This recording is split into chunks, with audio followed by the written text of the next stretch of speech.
My sister, Penelope, thought that the moment she said, "I do" at the altar, she wasn't just gaining a husband, she was also gaining the deed to a historic estate worth $5.2 million.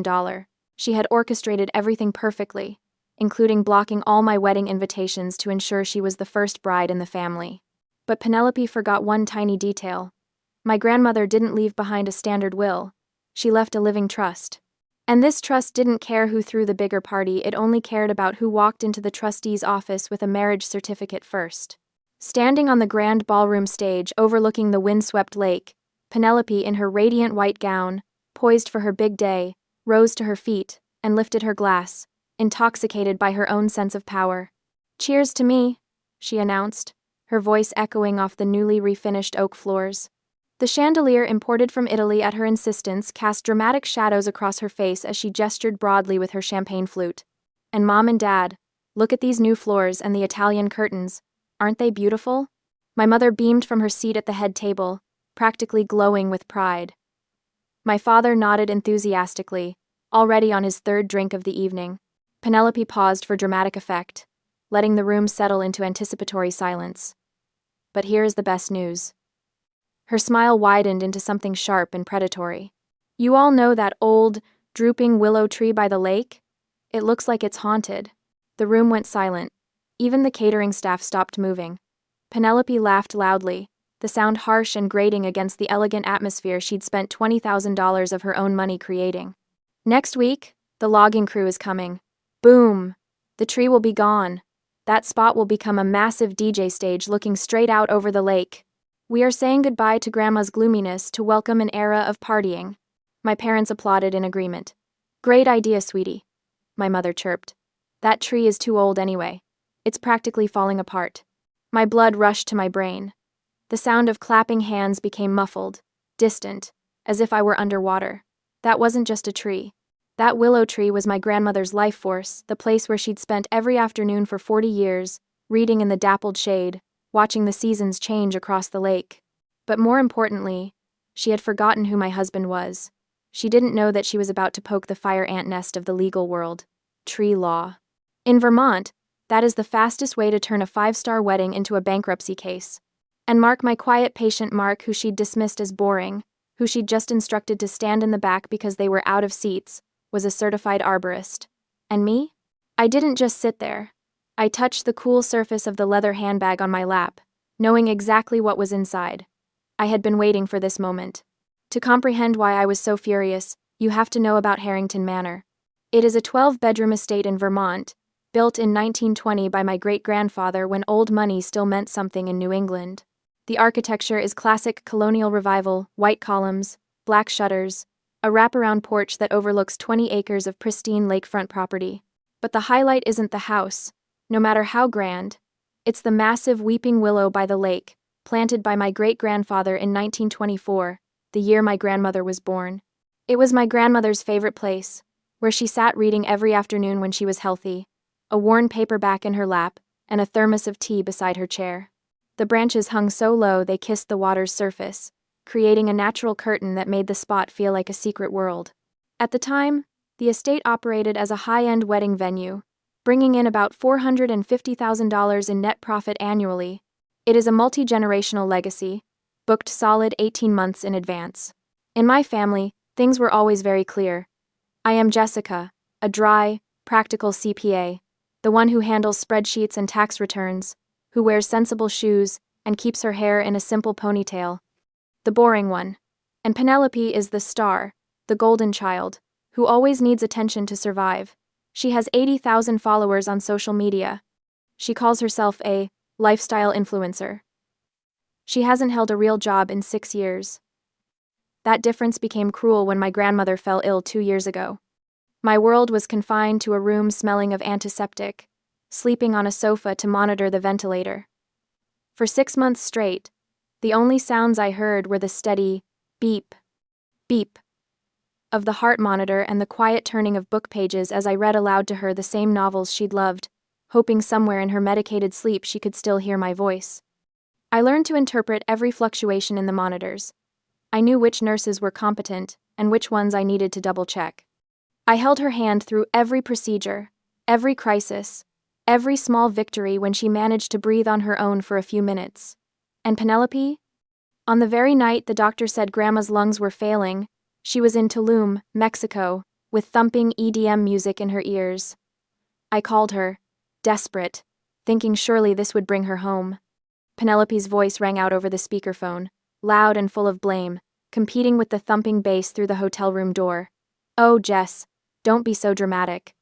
Being around sick people for too long will stop me from being positive, and I really need positive energy to live stream. You take care of Grandma, bye." The call ended.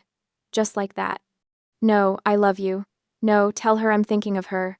Just the click of disconnection, and then that heartless long beep after the call, the silence pressing against my ears. That was when I realized, Penelope isn't just thoughtless, she is a parasite. She is still using money from the fund. Grandma set aside for both sisters $10,000 annually for educational and personal development expenses, to finance her influencer lifestyle while I lived on protein bars and hospital cafeteria coffee. And now, standing at this party, hearing her declare she would cut down Grandma's tree to make room for a DJ stage, watching her toast herself with champagne in a room she'd redecorated with money that wasn't hers, I realized I could not tolerate it any longer. I looked down at my handbag. Inside, next to my lipstick and wallet, was a pre-printed piece of paper, an itemized invoice. And next to Mark, I felt his hand squeeze mine once, gently a silent question. I nodded. Let the games begin. This war truly began the day Grandma died. It was a Tuesday in late January, one of those Vermont winter days, where the sky is so white, it hurts to look at. I'd been holding her hand when the monitors finally went flat, when that steady beep became one long, eternal tone that meant she was gone. I didn't cry. I couldn't. I was too tired. I just sat there, holding her cooling hand, until the nurses gently told me I needed to leave so they could prepare the body. 3 days later, we gathered in the Manor's living room for the reading of the estate documents. My parents sat on the velvet settee, dressed in funeral black but already looking ahead to what they'd inherit. Penelope perched on the arm of the sofa, her phone face down on her lap, the longest I'd seen her go without checking it in years. Attorney Gibson, designated as the independent successor trustee, sat in my grandmother's favorite wingback chair, a leather portfolio open on his lap. He was 70-something, with white hair and the kind of steady, seen-it-all demeanor that comes from 50 years of family law. He cleared his throat. Before we begin, I want to make something very clear. Margaret Harrington was exceptionally specific about her wishes. This document was revised 6 times over the past 3 years to ensure there would be no ambiguity. My mother leaned forward.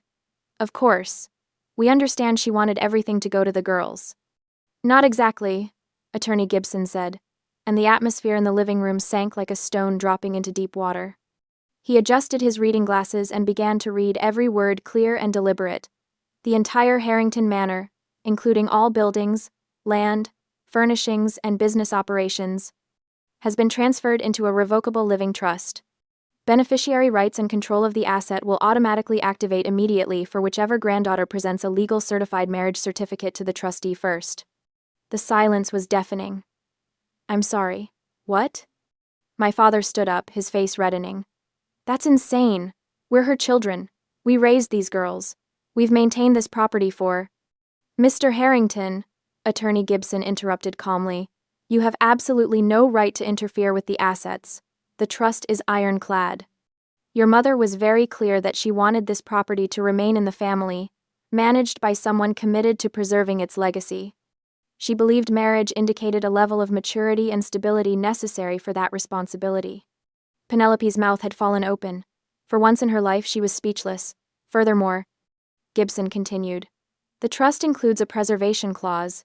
Any significant alterations to the property, including but not limited to removing historical plantings, substantially changing the architecture, or converting the business model, require approval from a 3-person heritage board that I chair.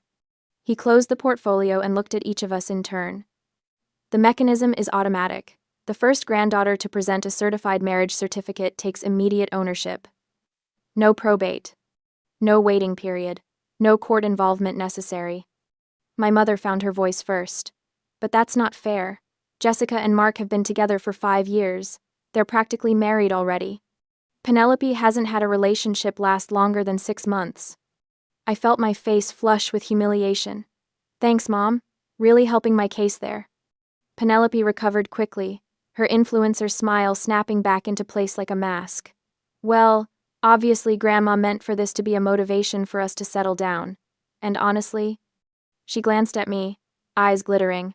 This is probably exactly what Jess needs, some encouragement to finally commit. Attorney Gibson stood, tucking the portfolio under his arm. Ladies, I strongly encourage you to make decisions based on love and readiness, not real estate, but the terms are clear. The first marriage certificate presented to me activates ownership immediately. He left us sitting there in stunned silence. After that day, everything changed. Penelope came to the manor constantly, live streaming from every room, touching things that weren't hers, narrating to her followers about how she planned to modernize this gorgeous vintage space. She declared she would overhaul the place into an event and wedding venue with a youthful style, replacing the old, outdated look with something Instagram-worthy.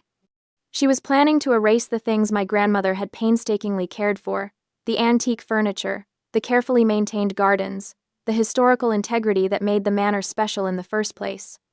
I watched her streams from my desk at work, my stomach churning with a mix of anger and worry.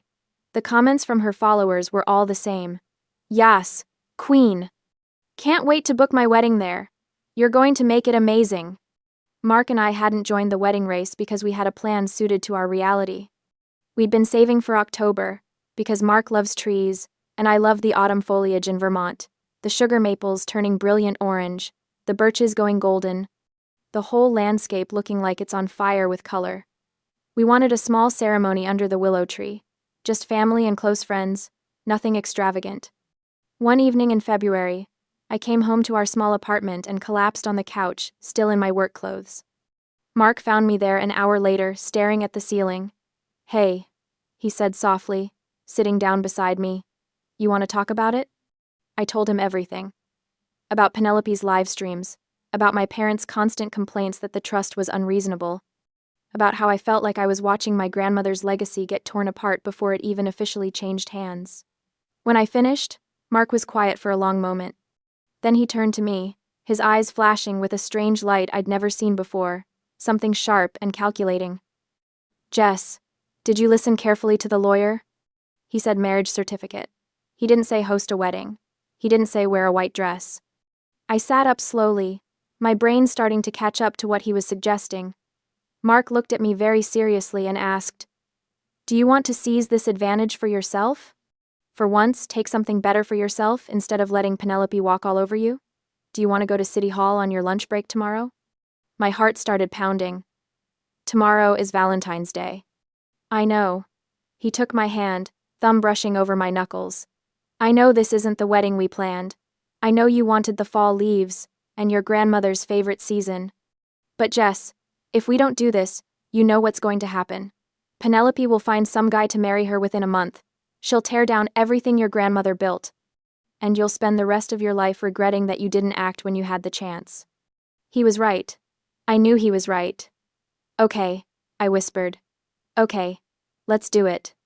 And so, while Penelope was busy live streaming and shopping for the perfect engagement ring to photograph, the very next day, February 14th, Mark and I quietly executed a $5.2 million coup with just a $50 administrative fee. We went to City Hall during my lunch break. The clerk was a tired-looking woman in her 50s who barely looked up from her computer screen. The whole process took 20 minutes. No flowers, no music, no white dress. Just two people who loved each other, signing their names on official documents while fluorescent lights hummed overhead. When the clerk handed us the certified marriage certificate, her expression softened slightly. Congratulations, happy Valentine's Day. Mark kissed me in the hallway outside, gentle and sweet, and I felt something shift in my chest, not just triumph, though that was there, but something deeper, a sense that maybe, just maybe, I'd finally chosen myself first. We tried to announce the news properly. The moment we stepped out of the bureau, still holding our matching copies of the marriage certificate, I pulled out my phone and called my mother. She answered on the third ring. Jessica? This isn't a good time. I'm at the florist with Penelope, looking at centerpieces. Mom, I need to tell you something important. My voice was shaking, though whether from nerves or excitement I couldn't tell. Mark and I got married today. Silence. Then, what? We went to City Hall. We're married. I have the certificate right here, and I'm going to take it to Attorney Gibson tomorrow morning. Stop it, Jessica. My mother's voice went cold, sharp as ice. Stop it right now. Signing administrative papers is not a wedding. That's not how this works. Don't overshadow Penelope's glory with some pathetic courthouse stunt. Mom, it's not a stunt. We're legally... I don't want to hear it. This is exactly the kind of selfish, attention-seeking behavior I'd expect from you right now. Penelope is planning something beautiful, something meaningful. You don't get to ruin that with your jealousy. The line went dead. I stood there on the courthouse steps, phone still pressed to my ear, feeling like I'd been slapped. Mark's arm came around my shoulders, solid and warm. Hey, he said quietly. We knew this might happen. I know. I just thought, maybe she'd be happy for us. Even a little. He pulled me closer. We don't need her approval. We have each other, and we have the law on our side. He was right. But it still hurt. I didn't give up. That weekend, I went to the post office and sent a wedding announcement along with a copy of the marriage registration via certified mail to my parents' house specifically addressed to Mr. and Mrs. Harrington. I made sure to get a tracking number and delivery confirmation. Everything official, everything documented. I also sent a save the date email to my parents and extended family for a small celebration party we were planning for March. Nothing fancy, just cake and champagne at our apartment, a chance to celebrate with people who actually cared about us. No one responded to the email. The certified mail showed as delivered 3 days later, signed for by someone at the residence. Still nothing. Later, I found out why, through my cousin Lucas, who felt guilty enough to spill the truth over drinks. Penelope had been staying at our parents' house that week, helping with wedding planning. She'd intercepted the mailman at the door, signed for the mail herself, seen my name on the return address, and opened it before our parents even saw the envelope. When she saw the marriage certificate, she tore everything up and threw it in the kitchen trash. She told your parents you were sending them spam, Lucas said, looking miserable. And when your mom asked about it, Penelope lied and said she called Attorney Gibson, and he confirmed it was a fake document you forged to cause trouble. They never even knew the truth. As for the email, Penelope had done something even more calculated. She'd logged into the family email account, the shared one my parents still used for important family communications, and set up an automatic filter to delete everything containing the word wedding sent from my address. But she didn't stop there. She wanted to control the narrative completely. Penelope messaged the family group chat that I'd been conveniently excluded from months ago. Hey everyone, just a heads up, Jessica is going through a mental crisis with Mark right now. She's very worried because she can't marry soon, and she's getting depressed about the whole trust situation. For her mental health, please don't ask her about weddings or anything related. She needs space to work through this. Love you all. She protected me by silencing the whole family, making me into a fragile, unstable person who needed to be handled with kid gloves. Meanwhile, she was planning a wedding that cost more than most people's annual salary, using my grandmother's estate as her personal piggy bank for renovations. But I didn't need their recognition. I needed the law. 3 days later, February 17th, I brought the marriage registration to meet Attorney Gibson at his downtown office. His secretary showed me into a wood-paneled room that smelled like old books and leather. Gibson looked up from his desk, saw the document in my hand, and smiled. Jessica, I had a feeling I'd be seeing you. I placed the certificate on his desk. The conditions of the trust have been fully met. He picked it up, examined it carefully, then nodded slowly. Indeed, they have. This is a certified marriage certificate issued by the state of Vermont, properly notarized and filed. Congratulations, Mrs. He checked the document. You kept your maiden name. For professional reasons, I'm a CPA. All my credentials are under Harrington. Smart. He pulled out a different folder from his desk drawer. Jessica, as of this moment, you are the sole legal owner of Harrington Manor. All property, all business assets, all accounts associated with the estate. No need to wait for probate court procedures. The trust was designed to activate immediately upon presentation of this document. The words washed over me like a wave. Sole legal owner. It was real. It was done. Gibson began drafting a formal document on his computer. I'll file this with the county recorder's office today. I'll also send a notice of ownership and preservation order to your parents' address. They're currently listed as property managers in the interim period. They'll need to cease any decisions regarding the property and return all keys and access codes to you within 30 days. 30 days? Standard legal timeline. Though of course, if they're reasonable, the transition can happen much faster. He printed the document, signed it, and slid it across the desk to me. I'll also send copies to the property insurance company, the business bank accounts, and the venue booking service. Everything will be transferred to your control. I signed where he indicated, my hand remarkably steady. One more thing, Gibson said, his expression growing serious. The preservation clause I mentioned at the reading? It's active now. Any significant changes to the property require board approval. If anyone, including your family, attempts to make unauthorized alterations, you have full legal authority to stop them, including seeking damages. I thought about Penelope's announcement at the rehearsal dinner that hadn't happened yet. The logging crew, the Willow Tree, the DJ stage. What if someone damages the property before I can stop them? Gibson's expression hardened. Then they're liable for restoration costs, diminished property value, and potentially punitive damages. Especially if the damage is to historically significant features. He paused. Vermont has particularly strict laws about heritage trees on protected properties. I assume you're referring to the willow? She wants to cut it down.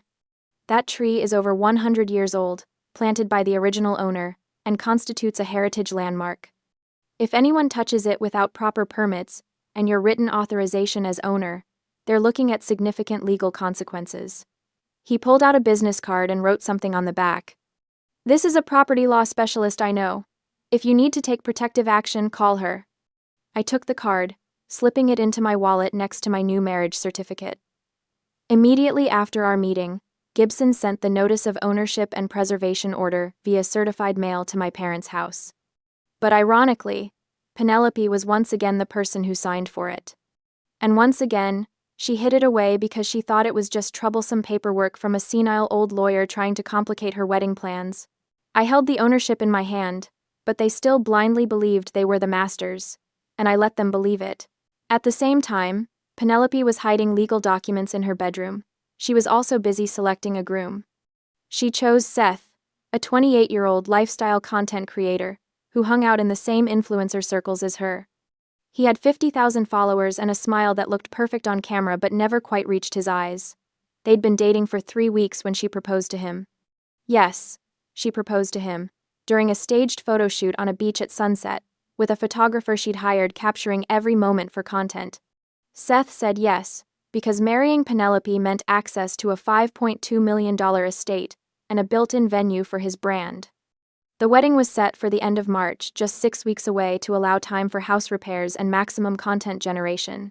She wanted everything perfect for the live stream. I learned this news through my cousin Lucas, who'd been invited to the engagement party. He called me afterward, sounding apologetic. Jess, I just thought you should know. Your parents are spending a lot of money to renovate the manor for the wedding. Your mom said something about investing in Penelope's future and making sure the venue looks perfect for all the photos. My stomach dropped. How much money? I don't know exactly, but they've hired contractors. They're redoing the banquet hall, the bridal suite, refinishing the floors. I called my mother one last time, trying to stop the financial hemorrhaging. She answered on the second ring, her voice already defensive. Jessica, I really don't have time. Mom, please listen to me. You can't spend money on renovations at the manor. You don't have authorization. Shut up, Jessica. Her voice rose to a shout. Just shut up. You are just jealous. This is an investment in Penelope's future. Unlike you, she's actually building something meaningful. She's creating a life. Mom, legally speaking, I don't want to hear about your legal mumbo-jumbo. You're a bitter, jealous person, and I'm ashamed to call you my daughter right now. Don't contact me again until you can be happy for your sister. Click. I sat there holding the phone, Mark watching me from the kitchen doorway. She hung up on me. I said numbly, You tried. He came over, took the phone gently from my hand. You warned them. Multiple times. They chose to ignore you. Whatever happens next is on them. My conscience was completely clear. I warned them. They chose to silence me. I announced my marriage, but they ignored me. So, let my family increase the asset value for me. This would be the sweetest trap. Throughout more than a month from mid-February to late March, workers came and went constantly. I drove by the manor twice, just to see what they were doing. The place was swarming with contractors, paint crews, electricians, flooring specialists, furniture delivery trucks. According to Lucas, who kept me updated with guilty text messages, my parents spent $32,000 to change the paint color of the banquet hall from grandmother's gentle sage green to a bright, modern white. They decorated the bridal suite with new furniture, a 4-poster bed with gauzy curtains, an antique vanity that cost more than my car. They retiled all the oak floors, bringing them back to a honey gold shine that admittedly looked beautiful. Penelope spent $20,000 of her own money, probably from Grandma's educational fund, to replace the entire chandelier system with modern fixtures imported from Italy. She hired an interior designer to source velvet curtains in a specific shade of blush pink. She had the outdoor lighting upgraded, installed a new sound system in the banquet hall, and commissioned custom signage with her and Seth's names. Regularly, twice a day, my phone buzzed with notifications of her live streams. Penelope was busy choosing a wedding dress she went through 4 before selecting the one, a massive confection that cost $15,000. She documented choosing flowers, white roses and peonies, imported, wedding shoes, custom dyed to match the curtains, and the status of the manor's renovation and decoration. You guys, the transformation is insane, she gushed to her phone camera, panning across the newly refinished banquet hall. This is going to be the wedding venue in Vermont. Like, I'm literally creating a destination location. You're going to want to book your weddings here immediately. The comments poured in. Take my money. This is goals. Can't wait to see the big day. Mark and I watched her streams sometimes, usually while eating dinner at our small kitchen table. He'd shake his head in disbelief. She's spending their retirement fund, he muttered one evening, watching Penelope show off the new chandelier. Your parents are going to be working until they're 80. I know. I picked at my pasta, appetite gone. Part of me wants to stop them, but they won't listen to me. Then don't stop them. Mark's voice was calm, logical. Document everything. Every expense, every modification, every live stream where she talks about her plans. When this is over, you'll need it. So, that's what I did. I created a spreadsheet because I'm a CPA, and spreadsheets are my love language. I tracked every renovation, every purchase, every public statement Penelope made about her plans for the property. I took screenshots of her live streams. I saved her Instagram stories. I built a case without even knowing exactly how I'd use it yet, and everything was completed by the beginning of April. The manor looked spectacular, I had to admit. The kind of venue that appeared in bridal magazines and Pinterest boards. Penelope had created something genuinely beautiful, even if she'd done it with money and property that wasn't hers. The rehearsal dinner was scheduled for a Friday night. Mark and I received an invitation not from my parents, but forwarded from Lucas, who'd been invited properly. It was a heavy cardstock affair with gold foil lettering. Join us for an evening of celebration as we prepare to unite 2 souls in matrimony. Are we really going to this? Mark asked, holding the invitation like it might bite him. Oh, we're definitely going. I smiled, thinking about the itemized invoice I'd spent the past week preparing. We wouldn't miss it for the world. We arrived at the party as the sun was setting over the lake, painting the sky in shades of orange and pink. The banquet hall was lit up like a fairy tale, those expensive Italian chandeliers casting warm light across the refinished floors. The velvet curtains, Penelope's precious blush pink curtains, framed the windows perfectly.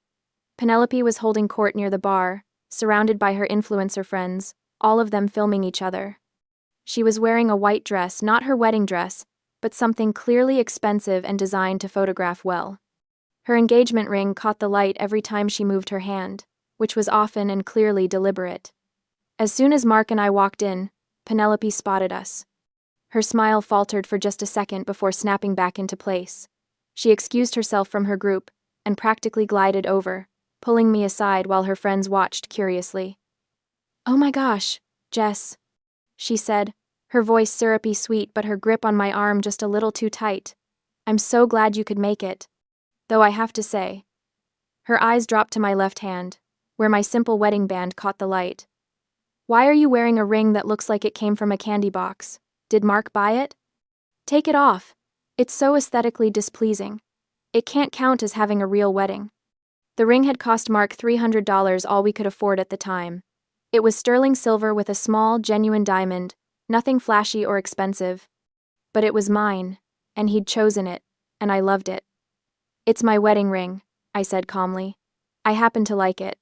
Penelope laughed, the sound sharp and mocking. Wedding ring? Please, you signed some papers at City Hall. That's not a wedding, that's just sad desperation. She turned to Mark, who'd been standing quietly beside me. Tell your boyfriend to stand in the back. We are out of seats. The head tables are reserved for the actual family. Mark's jaw tightened, but he didn't respond. We'd talked about this possibility. We'd prepared for it. That's fine, I said pleasantly. We'll find somewhere to sit. We ended up at a small table near the back, partially hidden by one of those expensive velvet curtains. From there, we had a perfect view of the whole room, the head table where my parents sat with Penelope and Seth, the elaborate floral arrangements, the carefully curated aesthetic that Penelope had spent tens of thousands of dollars creating. They thought they had won. They thought I was the loser who had to sit in the extra seat, wearing my candy box ring, watching my younger sister triumph. But they didn't know that inside the handbag I was carrying, next to my lipstick and wallet, was a pre-printed piece of paper. An itemized invoice, carefully calculated, meticulously documented, absolutely devastating. I wasn't just sitting there to endure. I was sitting there waiting for the moment to spring a trap worth hundreds of thousands of dollars. Mark leaned close, his breath warm against my ear. You ready? I looked across the room at Penelope, standing up to make her toast about cutting down the willow tree, about bringing in a logging crew, about destroying my grandmother's legacy for a DJ stage. I reached into my handbag and touched the cool paper of the invoice. I'm ready, I whispered back, and I smiled. The applause was deafening. My parents clapped like Penelope had just announced the cure for cancer, instead of the destruction of a century-old tree. My mother actually wiped tears from her eyes, tears of joy, apparently, at the thought of her youngest daughter's Instagram-perfect wedding venue. A DJ stage, right there by the water. Penelope was saying, her voice sugary sweet with triumph. We'll string up those Edison bulbs everyone loves. Seth's photographer friend can shoot us from the lakeside at sunset. It'll be magical. And that gloomy old tree will finally be gone, my mother added, reaching across the table to squeeze Penelope's hand. Your grandmother would have wanted you to be happy, sweetheart. I felt something crack inside my chest, not my heart that had already developed scar tissue from years of being second best. No, this was different. This was the sound of my patience finally shattering into 1,000 irreparable pieces. The declaration about sending away Grandma's gloominess still echoed in the banquet room, hanging in the air like a death sentence for the willow. That tree had stood by that lake for 100 years. It had been there when my grandmother was a bride herself. It had shaded her through every summer of her long life. And now my sister wanted to turn it into firewood so she could have better lighting for her social media content. Mark squeezed my hand under the table 3 quick pulses. Our signal. But this time, he didn't wait for me to respond. He stood up abruptly, his chair scraping against the polished floor loud enough to cut through Penelope's laughter. You will not touch a single root of that willow tree, Penelope. His voice wasn't loud, but it carried. The entire table fell silent. Penelope's face cycled through surprise, then amusement, then settled on condescending irritation. She rolled her eyes dramatically. Sit down, Jessica. And your boyfriend, too. The homeowner is speaking. I stood up beside Mark, my napkin falling forgotten to the floor. My voice came out sharp and cold, each word precisely enunciated like I was reading numbers from a balance sheet. That is exactly the problem. The homeowner is speaking, and she is telling you to get the hell out of her house. My father laughed, actually laughed. Jessica, enough with the dramatics. We've all been patient with your little tantrum, but... Mark, I said quietly, not taking my eyes off Penelope's face. Show them. Mark, my gentle, patient, background-dwelling Mark placed his leather briefcase on the table with a decisive thunk that made the wine glasses tremble. He'd been carrying that briefcase all evening, and I knew Penelope had probably assumed it was just part of his trying too hard aesthetic. She had no idea what was inside. He opened his laptop with practiced efficiency and connected it to the venue's projection system. We'd asked the banquet hall staff to set it up earlier, claiming we wanted to show a slideshow of family photos. They'd been happy to oblige. "Please," Mark said, his voice carrying across the room as the projector hummed to life. "Look at the screen." The first document that appeared was the confirmation paper from the trust, official and unmistakable, with the state seal of Vermont clearly visible in the corner. Below it, a certified copy of the property deed, dated 2 years ago, with my name, Jessica Marie Harrington, listed as the legal owner. I watched the color drain from Penelope's face like someone had pulled a plug. It was fascinating, really, from a purely observational standpoint. Her foundation couldn't quite hide the way her skin went from influencer bronze to ash gray in the span of 3 seconds. "What?" she started, but her voice cracked. "That's impossible," my mother said, but she was already reaching for the reading glasses she kept in her purse, squinting at the screen. "Jessica, what is this? Some kind of forgery?" "Call Attorney Gibson if you don't believe me," I said, pulling out my phone and setting it on the table. "His number's right here. He's the successor trustee. He'll confirm everything you're seeing on that screen." My father was on his feet now, his face turning the particular shade of red that usually preceded one of his lectures about responsibility and family loyalty. "Your grandmother would never—" "Grandma did exactly this," I interrupted. 2 years ago, when she got sick, and you all were too busy to visit, when Penelope was posting beach photos from Tulum instead of coming home. When I was the one sitting with her in the hospital, holding her hand while she made her decisions. Mark stepped forward, and I saw something I'd never seen before in the 2 years we'd been together. He wasn't the quiet, accommodating man who blended into the background at family gatherings. His posture was different, shoulders back, chin up, the bearing of someone who knew exactly what he was talking about and exactly how much power that knowledge gave him. "Penelope," he said, his voice taking on a professional tone that commanded attention. "You should Google the phrase tree law before you call those loggers." She blinked at him, confusion mixing with the anger on her face. "Tree law? What are you even—" "That willow is what we call a specimen tree," Mark continued, pulling a folder from his briefcase. "It's over 100 years old. Planted in 1924. As a certified arborist, yes, Penelope, that's my actual profession, not just a quirky hobby. I've appraised its value at $80,000. The number hung in the air. I saw Seth's eyes widen. He might be an influencer, but he understood money. "But listen carefully," Mark said, and there was steel in his voice now. "Vermont state law stipulates that the act of intentionally cutting down someone else's tree, that's called timber trespass, is subject to treble damages. That means triple compensation." He let that sink in for a moment, his eyes moving from Penelope to my parents and back again. "That means the moment your saw blade touches the bark of that tree, you will owe my wife and me $240,000. He paused, and I saw him do the math visibly on his fingers for emphasis. 80,000 times 3. Add in legal fees and court costs, and the figure will rise to $250,000. Are you sure you want to trade a tree for a massive debt?" "Wife?" my mother said faintly. "What do you mean, wife?" I pulled the certified marriage certificate from my purse. We'd gotten it framed, actually, in a simple silver frame that had cost more than the $50 administrative fee for the license itself.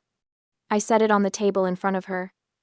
"We got married on Valentine's Day," I said, "at City Hall. Just the two of us and a clerk named Margaret who gave us mints afterward. It was perfect." My mother's hand went to her chest like she was having heart palpitations. My father's face went from red to purple, but it was Penelope I was watching. Penelope, who was doing the math, whose influencer brain was calculating engagement rates and calculating debt and coming up short. "You can't do this," she said, but her voice had lost its confidence. "This is my wedding. You're being selfish and—" "Selfish?" The word came out as a laugh, sharp and bitter. "You want to talk about selfishness, Penelope? Let's talk about selfishness. Number 1. My parents started in on me then. A chorus of accusations and disappointment that I'd heard variations of my entire life. I was being cruel. I was being vindictive. I was ruining Penelope's special day out of jealousy. I was evil. I was heartless. Everything was wrong with this family. I didn't argue. I didn't defend myself. As a CPA, I've learned that numbers speak louder than emotions. Facts trump feelings every single time. And technically, the 30-day vacate notice Gibson sent had expired days ago. They were officially trespassing on my property. I reached into my handbag and pulled out the pre-printed document I'd prepared 3 days ago, the moment I'd confirmed through Lucas that Penelope was planning to cut down the tree. An itemized invoice, printed on my professional letterhead, with every line item carefully calculated and legally defensible. I threw it on the table in front of Penelope. It landed with a satisfying slap against the polished wood. "You want the wedding to continue?" I said, my voice calm and professional, the voice I used with difficult clients who thought they could cheat on their taxes. "Fine. Pay up." I picked up the invoice and read it aloud, making sure everyone in the room could hear every single line item. Market rate venue rental fee for a 12-bedroom historic estate, $15,000. Emergency service fee for booking under 24 hours notice, $35,000. Tree risk insurance fee to protect specimen vegetation, $50,000. Emotional distress compensation fee, $30,000. I looked up from the paper and met Penelope's eyes. The total comes to $130,000. The silence that followed was absolute. Even the servers who'd been hovering near the kitchen doors had frozen in place. My mother found her voice first. "You are crazy." She was standing now, her chair knocked backward. "How dare you charge your sister money? For her wedding? In her own family home?" I leaned in close to her and Penelope, close enough that my father and Seth couldn't quite hear, close enough to see the panic starting to bloom in Penelope's eyes. "I know Penelope tore up the certified mail I sent to Mom and Dad," I whispered. My mother's face went pale. She knew. Of course she knew. "Mom, did you know that intentionally destroying someone else's USPS mail is mail fraud? That's a federal crime. I don't think you want me to file a police report right before the wedding photos are taken." Penelope's breath caught. She shrank back, her defiance evaporating instantly. She knew I had the leverage to ruin her reputation forever, not just her wedding. "Penelope," I said, straightening up and speaking loud enough for the whole table to hear again, returning to my professional tone. "This is a simple business transaction. You want a luxury venue? You pay the venue fee." "Jessica," my father tried, his voice taking on that placating tone he used when he was trying to smooth things over without actually addressing the problem. "Let's all calm down. We can discuss finances later after." "No, Dad. We discuss it now." I cut him off calmly. "The venue policy is strict. Payment in full prior to the event. But since I'm family, I'll waive the emotional distress fee and the emergency booking surcharge." I pulled out my phone and opened the calculator app, making a show of punching in numbers. "I'm offering a settlement of $25,000. It covers the base rental and a portion of the risk insurance." I looked at my parents. "As for the $52,000 you and Penelope spent renovating my house, $32,000 from you, $20,000 from her, consider it a non-refundable deposit. A housewarming gift that I graciously accept." "You can't expect us to carry that much cash," my father sputtered, his face reddening. "I'm a CPA, Dad. I don't want cash." "I want a paper trail," I said, pulling a blank check request form and a pen from my purse. "Write a personal check. Or make a wire transfer. I don't care. But the funds need to be secured tonight." I set the pen down on top of the form with a decisive click. "If payment isn't received in the next 10 minutes, I said, letting my eyes move across each face at the table, "then the venue is officially closed. Mark will lock the gates, and I will cancel the security detail for tomorrow. Penelope can explain to her followers why her wedding was canceled due to a venue dispute." The silence stretched. Seconds felt like hours. I could hear my own heartbeat, could feel Mark's steady presence beside me like an anchor. They realized I wasn't threatening them with violence. I was threatening them with something far worse for people like them: humiliation. And then my mother started to cry. That night ended not with the sound of party music, but with weeping, blame, and the sound of a pen scratching against a checkbook. My mother cried through the entire process. My father's hand shook as he wrote, his face a mask of barely controlled rage.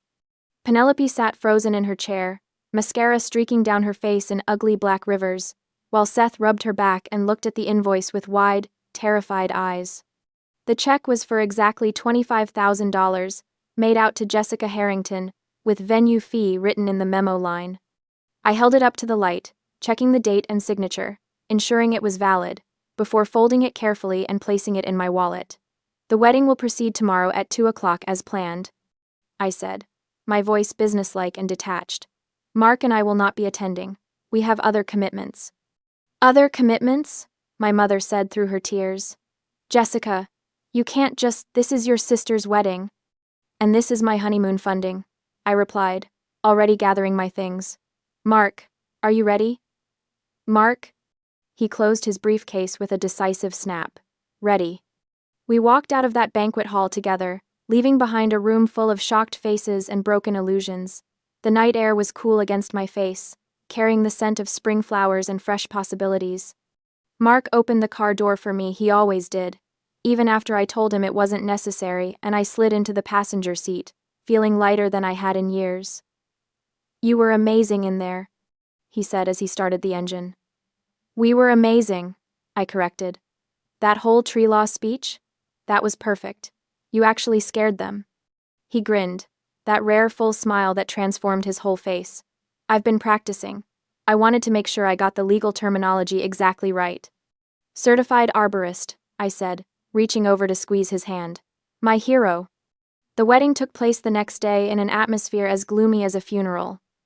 I know because Lucas sent me photos secretly, because he'd been warned not to communicate with me. The images showed Penelope in her designer dress, surrounded by flowers that cost more than most people's monthly rent, smiling for the camera with dead eyes. My parents stood stiff and formal in the background, their expressions carefully neutral for the photographs that would end up on social media. The willow tree stood untouched in every photo, its branches swaying gently in the breeze like it was laughing at them all.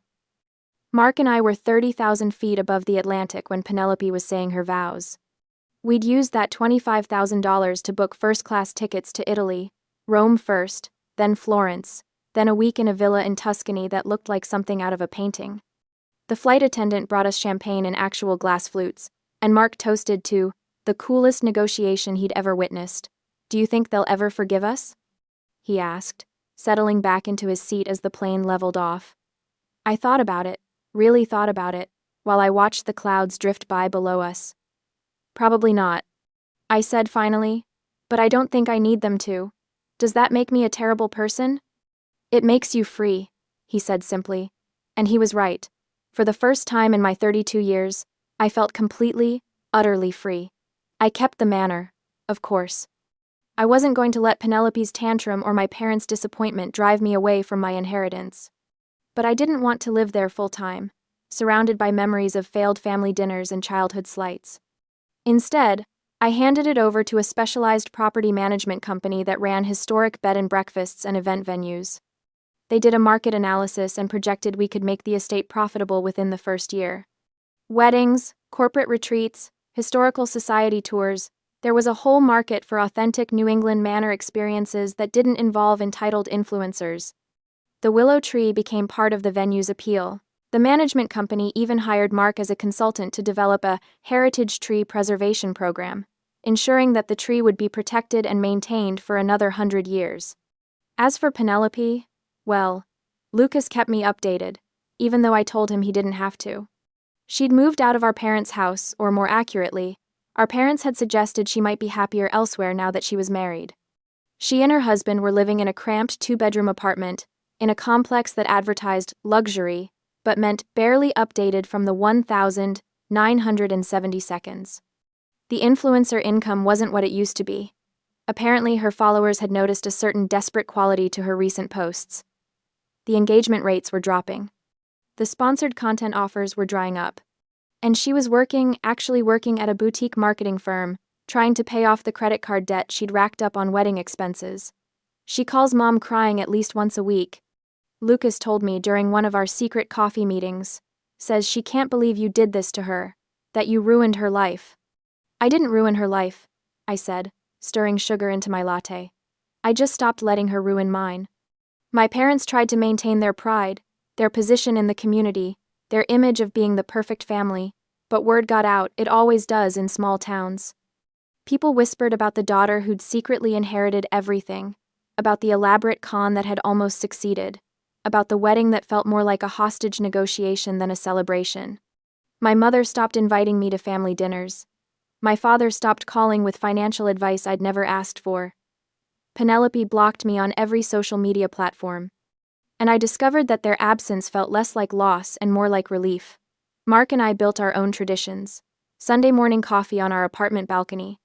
Monthly visits to the Manor to check on the property and visit the Willow Tree.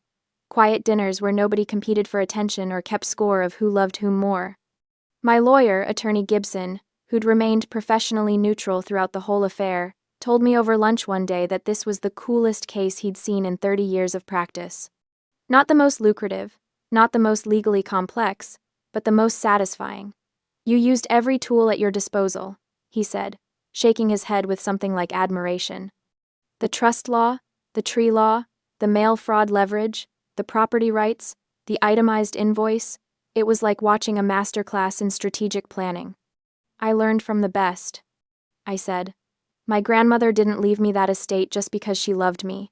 She left it to me because she knew I'd protect it, that I'd understand what it meant. And do you? He asked. Understand what it meant.